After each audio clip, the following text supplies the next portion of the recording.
morning and welcome to Great Day Washington. I'm Ellen Bryan along with Kristen Burset-Harris and Mary Marshall. Marquette is on vacation this week. We've got a great show with tips on teaching teens how to manage their money. Maybe some us adults can learn some lessons there too. How food can really affect how you feel. But first, let's get to the hot topics. Ladies, you ready? Okay.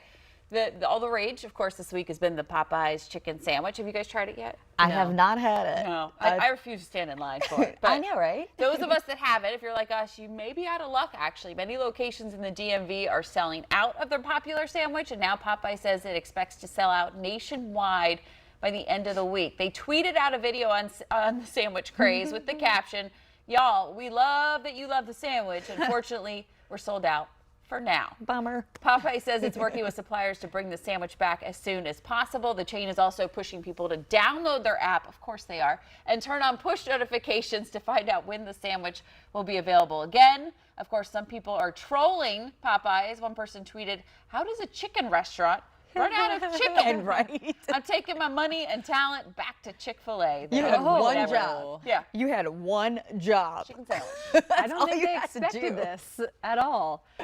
Did you see where Chick-fil-A, employee from Chick-fil-A went to a Popeyes employee and brought them some sandwiches? Like, here, we still have chicken sandwiches. Send your customers our way. It always, I mean, it's a great PR ploy. We'll give them that. Yeah, but it's wonderful. like, all the lines are crazy, and I don't know, if I'm sitting in a line and they run out, I would be not so happy and not so happy to go back. Like, if this is your ploy and you want people to be excited for it to come back, it's kind of that whole thing, but they're just tricking us. I think it blew tricking up us. to something bigger than what they were ever anticipating. I don't think they were. Social media just took it off. And if you think about it, Chick-fil-A has really been the chicken sandwich king. They do it pretty much better than everybody. Right. So a little pleasure. competition in there.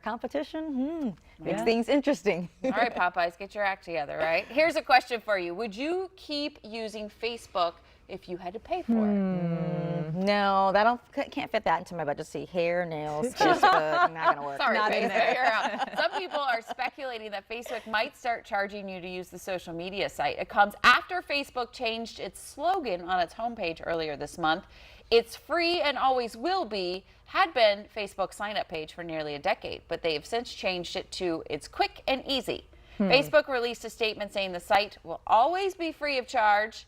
The statement referred to site's terms of service, which say Facebook and products covered under its terms are free. It's the ads and whatnot, but if they start charging, there's no way. Well, it's not for way people our age, really. I feel like it's gone older. So Yeah. I wonder what the older crowd would say. Like, oh, yes, I that's how I stay up with all my friends. I think if you said this about Instagram, would we have a different response? Would we pay for Instagram?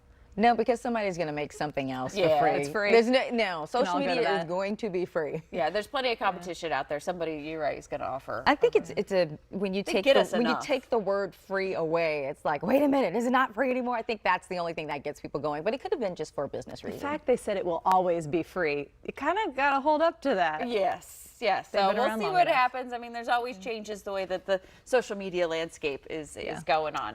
All right, comedian and actress Leslie Jones is reportedly leaving Saturday Night Live. Jones was with SNL for 5 seasons, starting first as a writer, then appearing on screen as a featured player. People close to Jones say she's going to focus on movies and her upcoming Netflix comedy special. SNL kicks off its 45th season next month. I like her on that love red carpet. Her. Yes. She is hilarious. Do you follow her on Instagram? Her video, she goes, remember when like the World Cup was happening and she was all over the place? So, I mean, she had a great run. 5 years on the show is great. That's enough. Now she's blown up. SNL just launches you into this huge, long career to go focus on movies. Of course, the best to her now. Right. And sometimes you have to spread your wings and grow and move to a different opportunity. I did hear that Eddie Murphy may be coming back for a few. I'm like, that'll be funny. In December. I think it was like the first time since the 90s, like early 90s, that he's Wow. hosted SNL. He's really coming back on all platforms too. I feel like his crazy? stand-up is back, and I love it. He's reinventing himself in a way. But You that's can just- always do that. It's the beauty of life. That's the way the careers You are have the going. I love waves. that. All right. Actress Loughlin and her husband have pleaded not guilty over the college admission scam. They're accused of paying bribes of $500,000 to get their 2 daughters into the University of Southern California. The daughters were admitted as crew recruits, even though they were not competitive rowers. So far, 14 parents have pleaded guilty in the bribery scheme, and that includes the actress Felicity Huffman.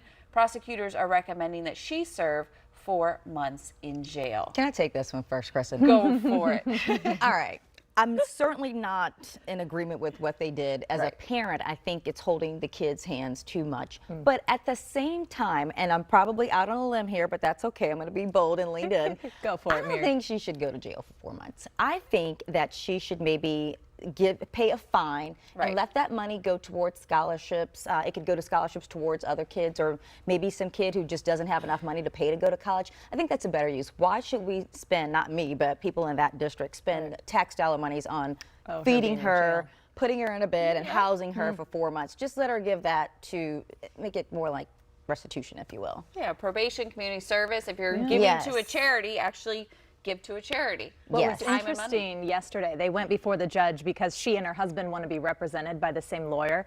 Interesting what the judge told them, that does not always work out in your favor. Like, okay, you can do it if you want, but good luck. And we'll see when that trial starts. Early next year, it's scheduled to start. Doesn't the lawyer have ties to USC too, I think? I think so. Yeah. So it was this whole, but it was a lot different this time. Remember last time she was signing autographs and smiling? Yeah. Oh yes, they said her head was, they were very solemn, head down. They took it very seriously this time.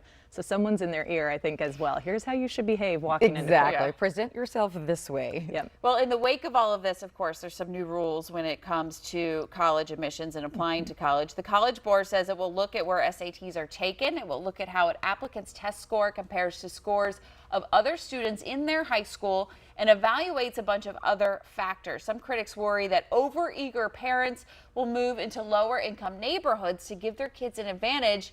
But the College Board says applicants won't be admitted or denied based on those factors. It's only a consideration. Why would you move when you have access to great education?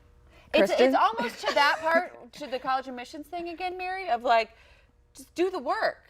Like, if you're good and you're studying and you've been given all these opportunities growing up, right? Take advantage of it and do the work. You know, you and I were talking about this earlier. To say that you would move to a low socioeconomic neighborhood just for that advantage, I want you to spend one night in a real low socioeconomic neighborhood. You will go crawling back. Trust me. And it's an insult to people who do not have the advantage to get out of that neighborhood, to say, oh, I'm going to come here, I'm just going to, rough this out. Like, so roughing it out is my life. Not mine personally, but, for those people, that's just to even think on those lines. And again, it's about merit and about putting in the work. Everyone is capable if you put in the work. You want everybody wants that little advantage, but the advantage is you have great education and you have access to everything. It's sad we talk about the people that will take advantage of it, because on the surface it's such a great program to look at everything, not just the test scores. So you hope that people just don't go so far that then we have to think of something else, because everyone's going to be moving into these other neighborhoods. It's amazing. I mean, they're trying to do what they can to give everybody fair and equal playing field. Yes. Don't mess it up for everybody. I know, right? That's right. All right, ladies, thanks so much. That's Always our a hot pleasure. topics for today. Muriel will be back a little bit later with the weather that we can expect today, but we'll be back with more right after this.